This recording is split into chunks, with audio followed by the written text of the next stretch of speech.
बिस्मिल्लाहिर्रहमानिर्रहीम अल्हम्दुलिल्लाहि रब्बिल आलमीन वस्सलातु वस्सलामु अला सय्यिदिल मुरसलीन व अला आलिहि व अस्हाबिहि अजमईन। फ़क़द क़ाल अल्लाहु तबारक व तआला या अय्युहर रुसूल कुलू मिनत तय्यिबात वअमलू सालिहान इन्नी बिमा तअमलून खबीर। वक़ाल रसूलुल्लाह सल्लल्लाहु अलैहि वसल्लम ला यदखुलुल जन्नता जसदुन गुज़िया बिल हराम। वक़ाल अलैहि सलातु वस्सलाम मन क़ाल ला इलाहा इल्लल्लाह दख़लल जन्नह। और कमा क़ाल अलैहि सलातु वस्सलाम। बुजुर्गों, दोस्तों, नौजवान साथियों, सबसे पहले अल्लाह के कलाम को मैंने तिलावत की, उस आयत का तर्जुमा सुना। सूरह मोमिनून की आयत नंबर 51 में अल्लाह तबारक व तआला ने फरमाया, ऐ रसूलो हलाल रिज़्क़ खाओ, ऐ रसूलो हलाल रिज़्क़ खाओ और नेक आमाल करो, और जो कुछ भी तुम कर रहे हो, करोगे, कर चुके हो, अल्लाह उन सबको खूब खूब जानता है। जो कर चुके हो, जो कर रहे हो, जो करोगे, अल्लाह सब कुछ जानता है। इस आयत के अंदर एक इनकलाबी पैगाम छुपा हुआ है। इस आयत के अंदर समाज की इस्लाह का एक नुस्खा छुपा हुआ है। इस आयत के अंदर इंसानी मुआशरा की दुरुस्तगी का और सालाहियत का एक दवा छुपी हुई है। इसलिए कि आज हम आमतौर पर ये कहते भी हैं, सुनते भी हैं और पढ़ते भी हैं कि हमारे आमाल खराब हैं, इसीलिए हमारे हालात खराब हैं। लेकिन इस आयत की रोशनी में अगर देखा जाए तहकीकी नजर से, तो ये अधूरी बात है।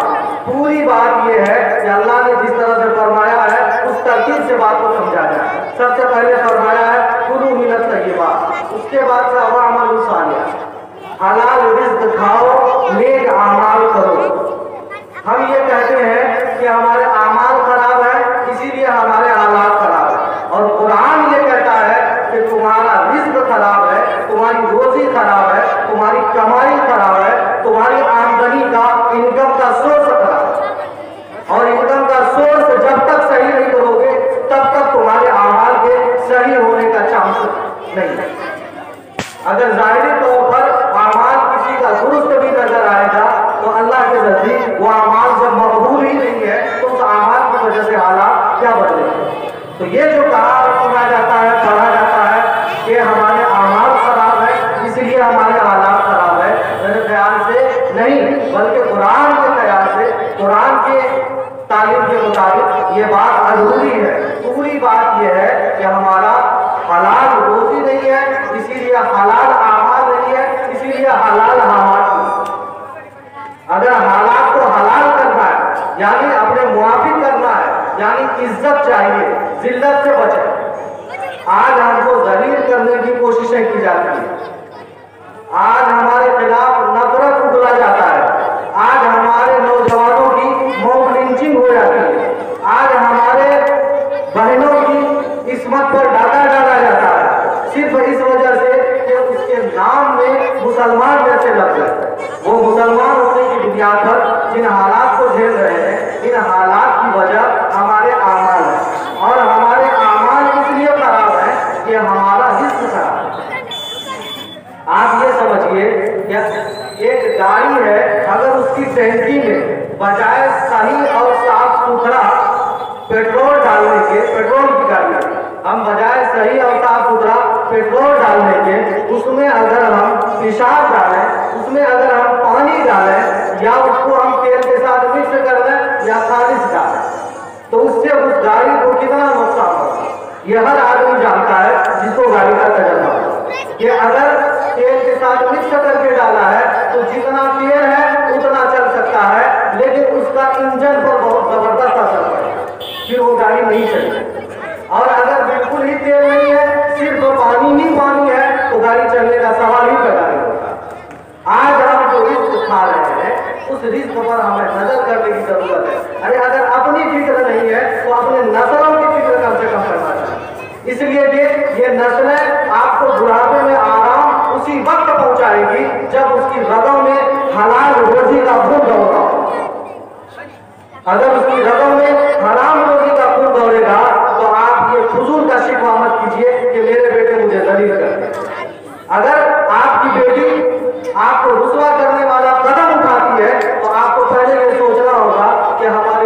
खराबी का है। अगर आप नमाज पढ़ते हैं, आपकी औलाद नमाज नहीं पढ़ती है, तो फिर भी आपको गौर करना होगा। अच्छा, ऐसा नहीं है कि हराम के रिस्क से इंसान की इबादत में कमी आ जाती है, ऐसा नहीं है।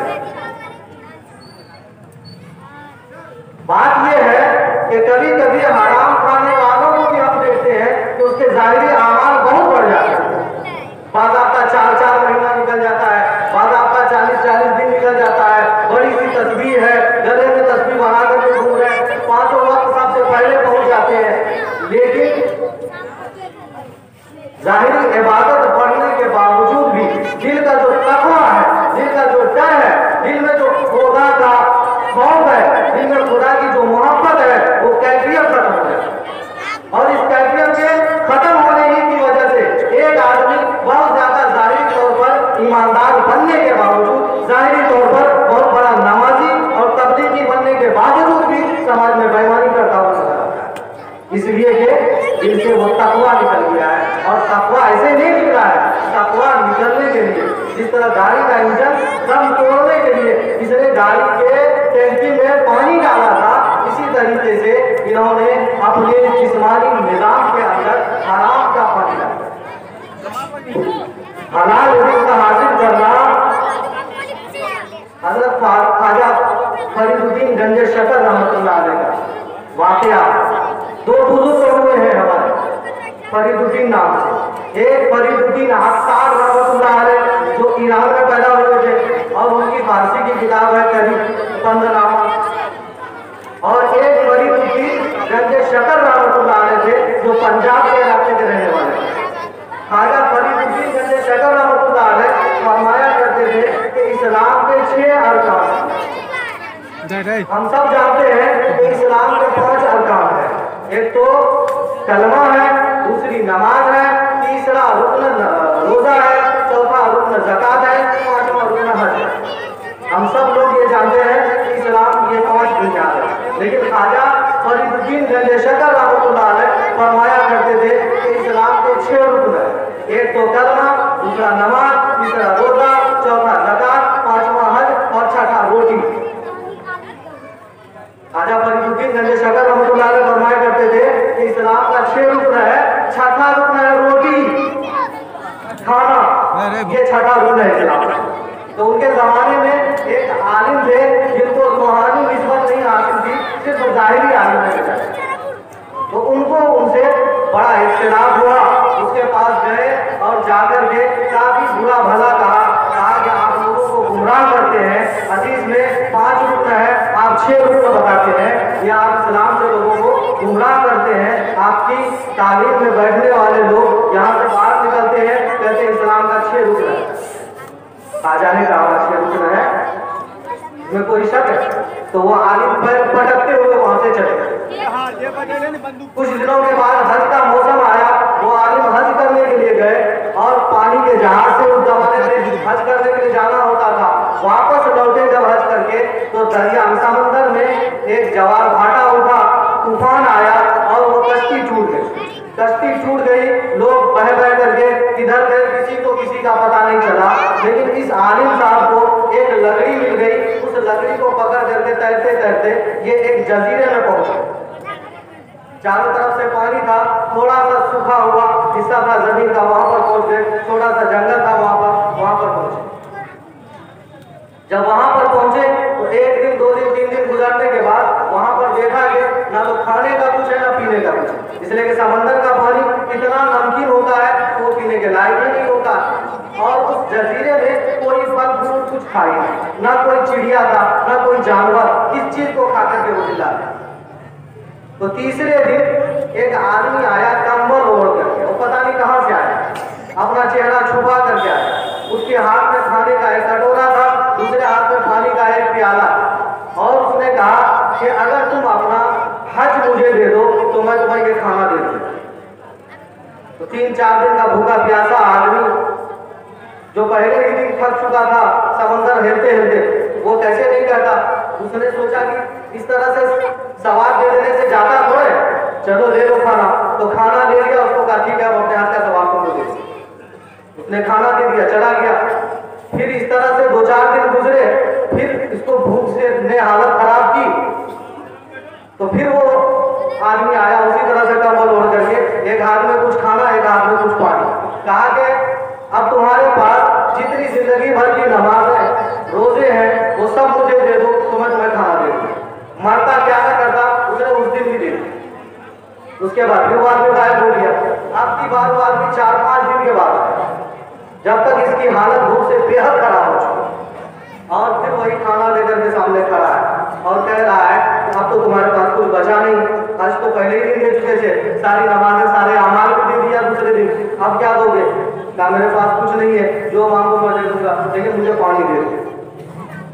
उन्होंने कहा तुम एक चीज मांग लो तो मैं तुम्हें पानी भी दूंगा और यहाँ से तुमको निकाल करके तुम्हें किराने तक भी पहुंचाऊंगा। बेताब हो गया। कहा कौन सी चीज ऐसी मेरे पास है? कहा तुम ये मान लो कि इस्लाम का रुकन 6 है, छठा रुकन है रोटी। वो इंतहाई परेशान हुआ, ये बात कहाँ से चली थी कहाँ पहुंची। फिर सोचा यहाँ पर तो वो मौजूद नहीं है, ये पता नहीं कौन सा आदमी है, हो सकता है उसकी बात सुन करके ये भी बहक गया हो। तो इस तरीके से उन्होंने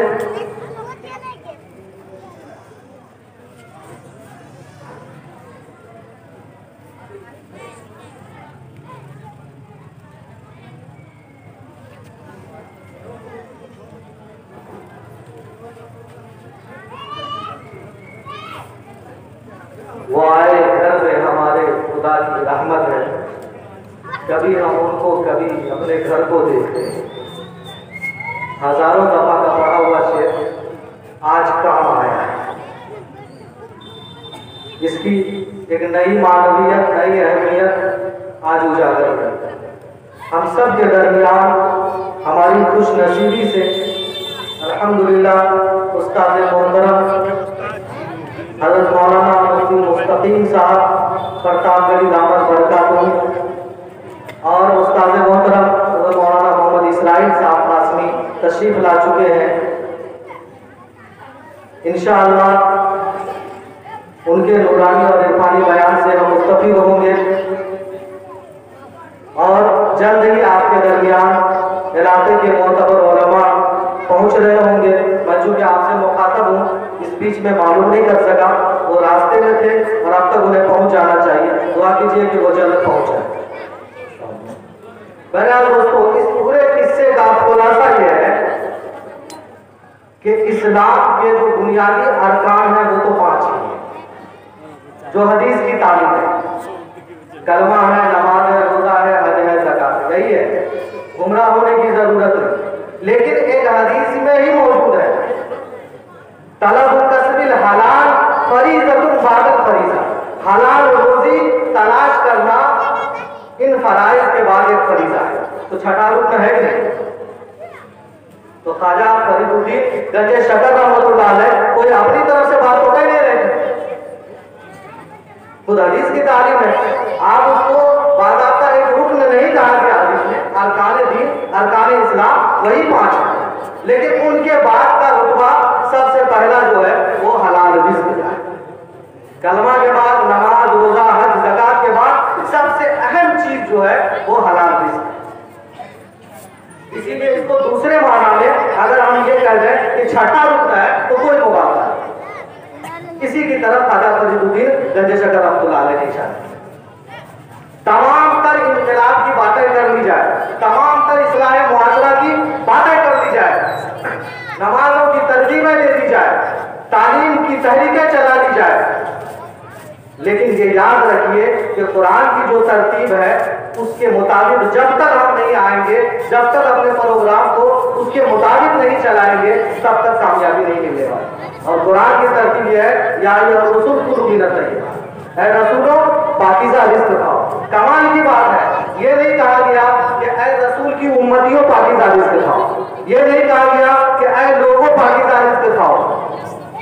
सबसे स्पेशल लोगों को कहा जा रहा है कि पाकीज़ा रिज़्क़ खाओ। वो तो पहले ही से मासूम है, उनके अंदर आराम जा ही नहीं सकता। अगर किसी ने धोखे से खिला दिया तो उल्टी होकर के निकल आएगी। उनको कहा जा रहा है कि पाकीज़ा रिज़्क़ खाओ।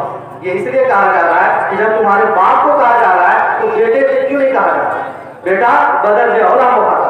जब तुम्हारे रसूलों को कहा जा रहा है तो तुम्हारी उम्मतियों को, तुम उम्मतियों को बदर औला कहा जा रहा है। ये इंतहाई तरकीब के साथ किसी बात को बयान करने का कुरान का अपना खास अंदाज है, खास उस्लूब है, खास तरीका है कि इस चीज की अहमियत को समझो कि रसूलों को कहा है तो हमारा शुमार किस कतार है।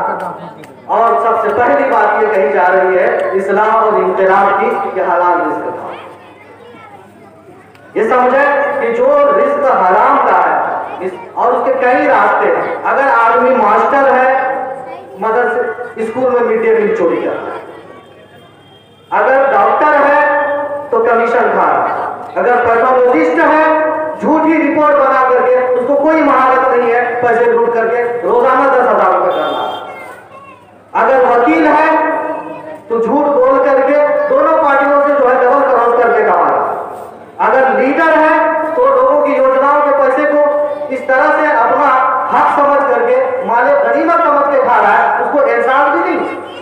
यह हमारे समाज में सरकारी नौकरी है, अब वो चाहे मदरसों में हो या स्कूलों में हो, नौकरी देने वाले पहले से 10 लाख 5 लाख रुपए ले चुके होते हैं, उसके बाद झूठा का ऐलान निकाल देते हैं। ये बड़ी बड़ी मिसाल है, ये बड़ी बड़ी मिसालें हैं। अगर हम इनमें से किसी भी फील्ड में हो तो एक मुसलमान के लिए ये हरगिज ही एक लम्हे के लिए भी इंतहाई नागवार है और इंतहाई गंदी बात है कि वो इस तरह की हरकत है। हम अपने बच्चों को जाहिल रखने का खुद कसूरवार है, इसलिए कि स्कूलों में ईमानदारी से पढ़ाना हमको नहीं है और 70,000 तनख्वाह ली है। अगर पढ़ाना नहीं है और तनख्वाह ले रहे हैं तो ये क्या आपके लिए जायज है? हराम है। और आप मत मानिए, मत सुनिए, मत अमल कीजिए, इससे खुदा की खुदाई में कोई फर्क नहीं पड़ेगा। हाँ, आपका जो हाल है दुनिया में उसमें सुधार भी नहीं आएगा। अगर हाल में सुधार लाना है तो बजाय पहले तस्बीहात का इजाफा करने के, बजाय पहले मामूलात बढ़ाने के, बजाय पहले चिल्ला में निकलने के, पहला काम कीजिए कि अपनी जगह पर रह करके अपने आप से लड़िए, मुजाहिदा कीजिए और अपनी मर्जी ख्वाहिश को मुख्तसर कीजिए। जितना अल्लाह ने कंबल दिया है उतना पैर फैलाना खुद भी सीखिए, अपनी औलाद को भी सिखाइए, वरना ये जरूरत से ज्यादा पैर फैलाने की वजह से आप और आपकी औलाद सबका ठिकाना खुदा खासा जहन्नम में होगा। और पूरे दुनिया में, पूरे मुल्क में, पूरी आबादी में जो आज मुसलमानों के हालात आप देख रहे हैं, ये किसी भी बड़े से बड़े कॉन्फ्रेंस करने की वजह से दूर नहीं होने वाला। तो पूरी बात ये नहीं है कि हमारे आमाल खराब है इसीलिए हमारे हालात खराब है। पूरी बात कुरान की तारीफ के मुताबिक यह है कि हमारा रिज्क खराब है इसीलिए आमाल खराब है, और आमाल खराब है इसीलिए हमारे हालात। एक बात, अच्छा, आदमी को मरना है और हर आदमी की मौत जो आती है वो एक जैसी नहीं आती। अगर आदमी नेक हो, सालेह हो तो हदीस का मफहूम है कि उसकी मौत ऐसी आती है कि जैसे आटे में, गूंदे हुए आटे में एक बाल गिर गया हो, आराम से उसको पकड़ करके खींचा जा सकता है, निकाला जा सकता है, कोई दिक्कत नहीं होती। और अगर एक सूती चादर ली जाए और उसको बैरी के झाड़ में उलझा दिया जाए, उसके बाद उस चादर को पकड़ करके एक तरफ से खींचा जाए तो उस चादर की हालत कैसी होगी? वो चादर परेश होकर के निकलेगी या बिल्कुल धची हो जाएगी। तो बाद लोगों की हालत रूह निकलने में ऐसी होती है। और ये हमारे इख्तियार में है कि हम अपनी रूह कैसे निकलवाना चाहते हैं। हम अपनी रूह बिल्कुल आटे से बाल की तरह निकलवाना चाह रहे हैं या अपनी रूह उस सूती कपड़े की तरह निकलवाना चाहते हैं जो कांटे के झाड़ में फंसी हो और उसको बेतरतीबी से खींच के निकाला जाए। जब एक बंदे की रूह निकलने वाली होती है तो उसके पास फरिश्ते अच्छी शक्ल में आते हैं, खुशबू लेकर के आते हैं, खुशखबरी देते हुए आते हैं और आराम से उसको सलाम करते हैं, मुलाकात करते हैं और कहते हैं कि एक बंदे उससे अल्लाह मुलाकात करना चाहता है। तो ये बंदा नेक जो है ये मुलाकात के लिए तैयार हो जाता है, आसानी से चला जाता है। जैसे किसी बच्चे को कहा जाए बेटा तुम्हें स्कूल जाना है, वो फौरन खुशी से तैयार हो जाए तो आराम से उसका बस्ता लटकाया, नाश्ता कराया, लेकर के चले गए। लेकिन एक बच्चा होता है नालायक, वो कहता है कि मैं नहीं जाऊंगा, फिर उसके लिए कच्ची का उठा लेना पड़ता है और फिर उसको पकड़ करके घसीटते हुए, लतियाते, झुटियाते हुए लेके जाना पड़ता है। तो नेक लोगों की रूह उस बच्चे की तरह से निकलती है आसानी, जो आसानी से निकल करके स्कूल चला, आटे में पड़े हुए बाल की तरह निकलती है। और बुरे लोगों की रूह, उसको मालूम है उसके बाद फरिश्ता आता है ये बुरी शक्ल, भयानक शक्ल में आता है, और उसके बाद वो कहता है कि मैं तुम्हारी रूह कब्ज करना चाहता हूँ, तुमने बहुत बदमाशियां कर ली, अब तुम्हारा अपना कार्यक्रम शुरू होने वाला। तो उसकी रूह भागती है, तो उन्हें खुदरे तलाश करती है जिस्म के अंदर, तो एक एक रग से, एक एक रेशे से और एक एक अंग से उसको जबरदस्ती घसीट करके खींच करके निकालती है। और उसकी हालत भी उसी चादर जैसी होती है, उसका एक एक नस, एक एक गोश्त का रेशा बिल्कुल उधड़ जाता है, चीथड़े उसके अंदर से उधड़ जाते हैं। वो तो दोबारा उसको मौका नहीं मिलता है, वरना अपने हालात बयान करे तो सुनने वाला जिंदगी भर नींद की चैन की नींद न सो सके। तो ये हालात हमारे सामने है, हमारी मौत बिल्कुल बराबर है, हर एक को आनी है। हम आसान मौत चाहते हैं तो रिज़्क़ हलाल का एहतमाम करें। अगर हम समाज में वाकई तब्दीली चाहते हैं तो हलाल रिज़्क़ का एहतमाम करें, वरना हराम रिज़्क़ जो जाता है वो खून भी नापाक होता है, वो गोश्त भी नापाक होता है। और फिर अल्लाह के रसूल सल्लल्लाहु अलैहि वसल्लम फरमाते हैं ला यदखुलुल जन्नत जन्नतुन गुज़िया बिल हराम, वो जिस्म जन्नत में दाखिल नहीं हो सकता जिसकी हराम से परवरिश की गई। जन्नत में पाखाना नहीं जा सकता, जन्नत में कुत्ते नहीं जाते, जन्नत में सूअर नहीं जा सकता, इसलिए उसका खून और गोश्त नापाक है। इसी तरह से जो खून और गोश्त हमने अपने बदन में बढ़ाए हैं, जो चर्बी हमने हराम से बढ़ाए हैं, वो भी नहीं जाएगी जन्नत में। इसलिए अपने जिस्म को, अपने लहू को, अपने बदन को पाक करें, जन्नत के लायक बनाए। यकीन रखिए कि अगर हमने अपनी औलाद को हलाल खिलाया है तो हमारी औलाद इंशाअल्लाह इंतहाई फर्माबरदारी के साथ हमारे साथ पेश आएगी, और अगर ऐसा नहीं है तो किसी फर्माबरदारी की उम्मीद करना बेकार की बात है, फजूल की बात है, और उसके कुछ सलवार हमको। अल्लाह तबारक व तआला हमें रिज़्क़ हलाल की अहमियत समझने की तौफीक अता फरमाए। आमीन। हमारे मेहमान आ चुके हैं अल्हम्दुलिल्लाह, और प्रोग्राम अब यहाँ से बाकायदा जारी होगा।